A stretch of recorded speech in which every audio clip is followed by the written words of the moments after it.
Olá, como estão vocês? Todos bem? Passaram bem a semana? Saudades de todos. E estamos aqui hoje então para dar continuidade no nosso estudo do livro do Boa Nova. O capítulo que eu vou compartilhar com vocês é o 14. A lição é Nicodemos. Então, esse é o encontro de Jesus com Nicodemos, está na Bíblia em João, no capítulo 3.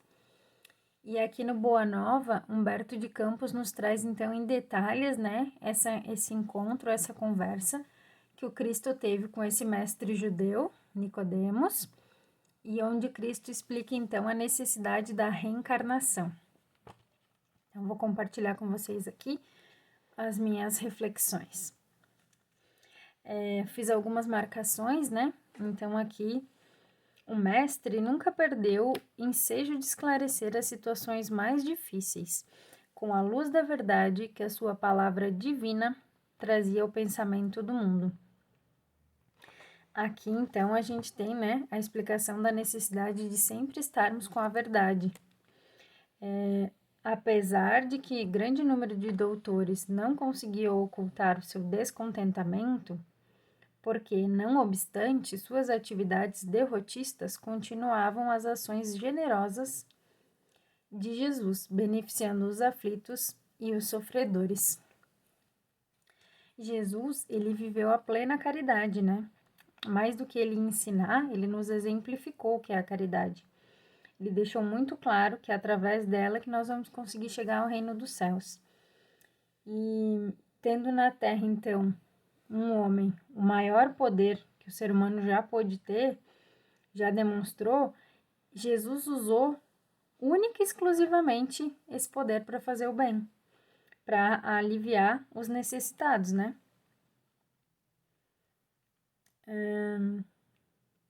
Que mais que eu marquei aqui? Então, todos comentavam, né? Discutiam os novos princípios no grande templo de Jerusalém, nas suas praças públicas, nas sinagogas. Os mais humildes e os pobres viam no Messias o emissário de Deus, cujas mãos repartiam em abundância os bens da paz e da consolação.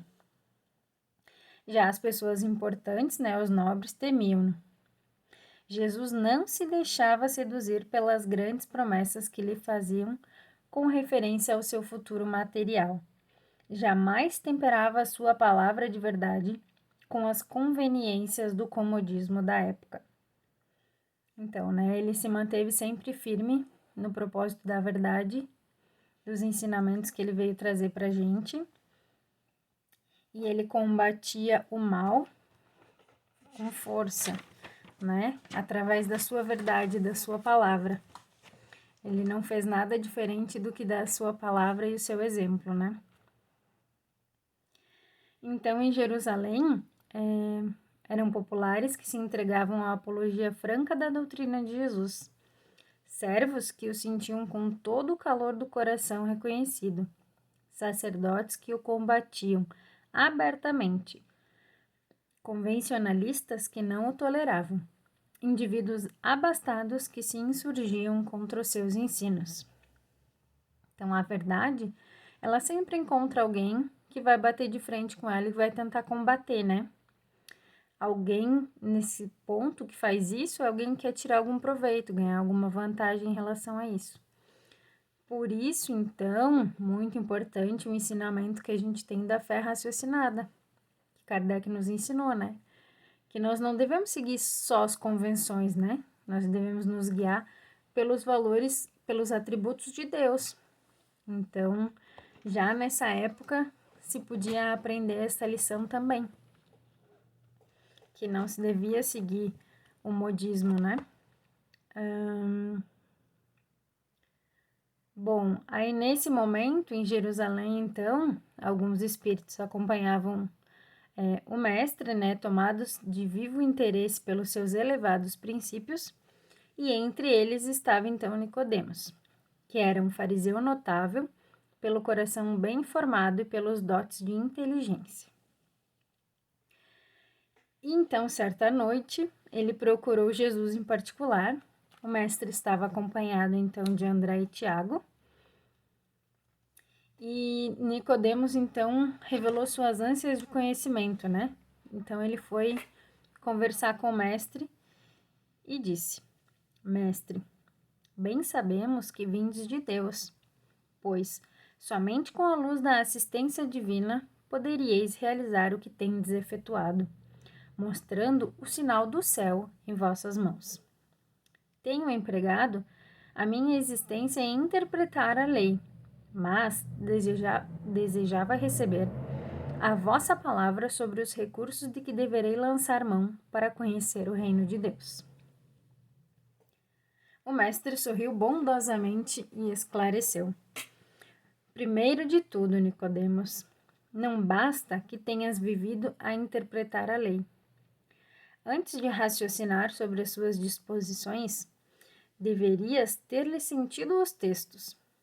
Mas, em verdade, devo dizer-lhe que ninguém conhecerá o reino do céu sem nascer de novo.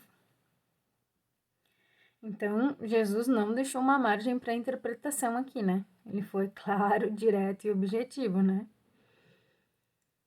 Falando sobre a reencarnação, né? E aí ele continuou esclarecendo. Nicodemos fez outra pergunta. Como pode nascer de novo? Como pode um homem nascer de novo sendo velho? Poderá porventura regressar ao ventre da sua mãe? E o Messias fixou os olhos calmos, consciente da gravidade do assunto, e acrescentou: Em verdade, reafirmo-te ser indispensável que o homem nasça e renasça para conhecer plenamente a luz do reino. Então, aqui a gente pode observar que fica bem claro, né, que nós não temos o conhecimento do que é o reino dos céus em sua plenitude. Nós precisamos ir muito evoluir e reencarnar, e reencarnar, e reencarnar, para então conhecer, né, nessas reencarnações evoluindo um pouquinho cada uma, para então conhecer o que é o reino do céu, né, conhecer plenamente a luz do reino. E Nicodemos pergunta, né, bem perturbado, ele pergunta: Entretanto, como pode isso ser? És mestre em Israel e ignora estas coisas? Inquiriu Jesus. É natural que cada um somente testifique daquilo que saiba. Porém, precisamos considerar que tu ensinas. Porque Nicodemos era um doutor da lei, digamos assim, né? E aí Jesus continua dizendo para ele: se eu falando de coisas terrenas, sentes dificuldades em compreendê-las com os teus raciocínios sobre a lei, como poderás aceitar as minhas afirmativas quando eu disser das coisas celestiais? Então, Jesus fez ele pensar, né? Se agora que eu tô falando daqui, dessa vida terrena, tá, as pessoas estão tendo, e tu, que é uma pessoa estudada, tá tendo uma dificuldade, imagina quando eu realmente falar das coisas celestiais. Isso mostra a nossa pequenez, né? Que a gente realmente não tem esse conhecimento, a gente ainda não tem condições de ter acesso a esse conhecimento, né? Sobre as coisas celestiais, as verdadeiras. Aí Jesus continua, né? Seria loucura destinar os alimentos apropriados a um velho para o organismo frágil de uma criança. Então, como que a gente vai dar a alimentação que seria para um idoso, para uma criança ou vice-versa? É porque cada um está na sua fase, está naquele momento, e nós ainda não chegamos nesse momento, ainda estamos em processo de.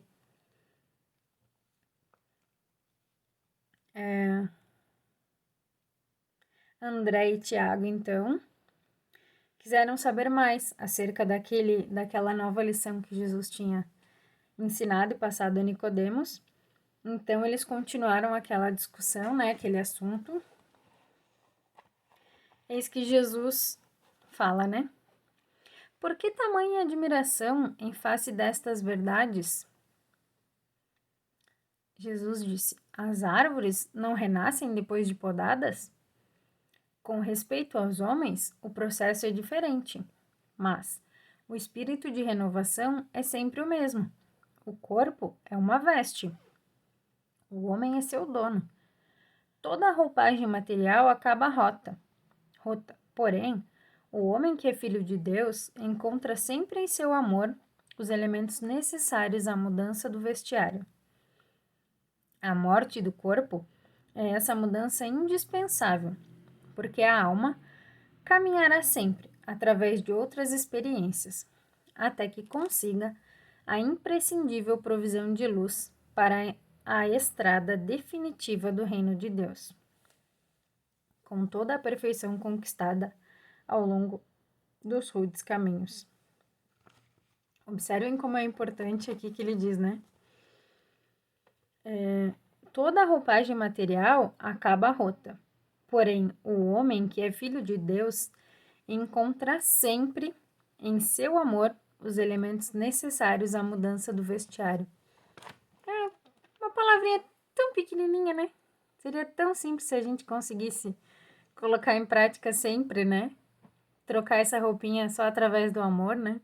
Seria mais fácil, né? Então, aqui, o reino de Deus, ele é toda a criação.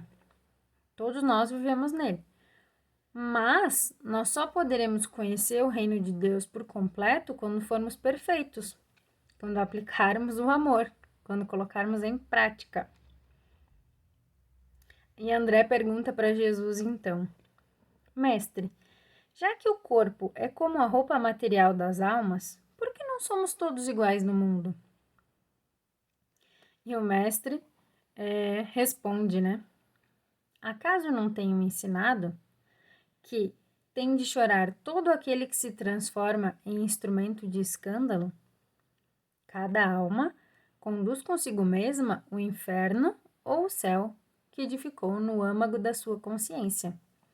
Então, aqui Jesus nos ensina a lei de causa e efeito, né? E como nós fazemos para resgatar, então, os nossos débitos, as nossas pendências. Tiago disse, né? Senhor, compreendo agora o mecanismo do resgate. Mas observo que, desse modo, o mundo precisará sempre do clima do escândalo e do sofrimento, desde que o devedor, para saldar o seu débito, não poderá fazê-lo sem que outro lhe tome o lugar com a mesma dívida. O mestre aprendeu a amplitude da objeção e esclareceu então os seus discípulos. Perguntou: dentro da lei de Moisés, como se verifica o processo de redenção? Desculpem, o processo da redenção. Tiago meditou e respondeu: também na lei está escrito que o homem pagará olho por olho, dente por dente. E Jesus lhe responde então: também tu, Tiago, estás procedendo como Nicodemos. Aliás, como todos os homens, tens raciocinado, mas não tens sentido. Ainda não ponderaste, talvez, que o primeiro mandamento da lei é uma determinação de amor. Acima do não adulterarás, do não cobiçarás, está o amar a Deus sobre todas as coisas, de todo o coração e de todo o entendimento. Como poderá alguém amar o Pai aborrecendo-lhe a obra?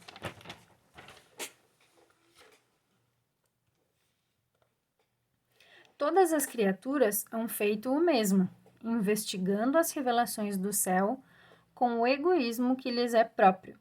Organizaram a justiça como o edifício mais alto do idealismo humano. E, entretanto, coloco o amor acima da justiça do mundo e tenho ensinado que só ele cobre a multidão de pecados. Se nos prendermos à lei de Talião, somos obrigados a reconhecer que, onde existe um assassino, haverá mais tarde um homem que necessita ser assassinado. Com a lei do amor, porém, compreendemos que o verdugo e a vítima são dois irmãos, filhos de um mesmo pai. Basta que ambos sintam isso para que a fraternidade divina Afaste os fantasmas do escândalo e do sofrimento. E aqui eu circulei o sintam, né? Que o sintam é entender e praticar. O sentir, basta que ambos sintam, o verdugo e a vítima. Sintam, entendam e pratiquem, né? O amor acima da justiça. Ali ele fala, né? Que o amor acima da justiça, até porque sem o amor não se faz a justiça. Por a gente negar essa afirmação, né? Que sem o amor não se faz a justiça, nós sofremos. Nós sofremos e nós só vamos melhorar quando nós entendermos e praticarmos que o amor cobre a multidão de pecados. Nós somos ainda justiceiros, juízes de todos, menos de nós mesmos. Nós julgamos os outros, mas não conseguimos enxergar as nossas falhas e procurar evoluir, né? Ainda temos dificuldade nisso, mas estamos aqui buscando essa solução, né? Estamos nisso, né? Nesse intuito. Jesus, com essa lição, ele insistiu no ensinamento do perdão, que nós devemos criar um ambiente, então, de fraternidade, corrigindo as nossas falhas, passando pelas situações necessárias ao nosso aprendizado, para aí sim, em reencarnação e reencarnação, esquecendo o nosso passado, unindo-se aos nossos desafetos, para reajustarmos pelo amor, para que consigamos nos reajustar através do amor. E para finalizar, então, ali, aquela lição profunda esclarecia-os para sempre, André e Tiago, né? Os discípulos.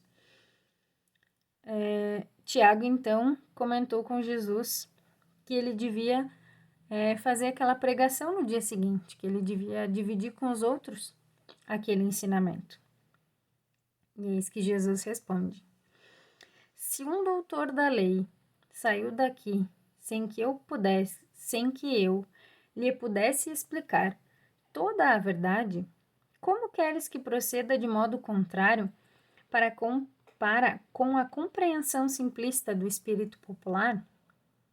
Alguém constrói uma casa, iniciando pelo telhado? Além disso, mandarei mais tarde o Consolador, a fim de esclarecer e dilatar os meus ensinos. Então, nesse Nicodemos, que tinha todo aquele conhecimento, sentiu dificuldade de compreender todos aqueles ensinamentos sobre a reencarnação que Jesus já nos trazia, como que Jesus podia passar abertamente para todos, né? Eles ainda não tinham condições, eles ainda não estavam preparados para receber todas aquelas informações, absorver, entender e depois praticar. Então, por isso, Jesus prometeu, então, o Consolador. André e Tiago, então, calaram as derradeiras interrogações. Ali estava proclamada, para sempre, no Evangelho do Reino, a lei da reencarnação. Então, finalizamos esse capítulo, o capítulo 14. Espero ter colaborado com o entendimento de vocês. Se tiverem alguma colaboração, mandem aqui, eu vou ficar bem feliz de ouvir. E bora lá continuar esse livro que tá muito bom. Tá muito gostoso compartilhar ele com vocês. Um beijo em todos. Fiquem todos bem. Até semana que vem.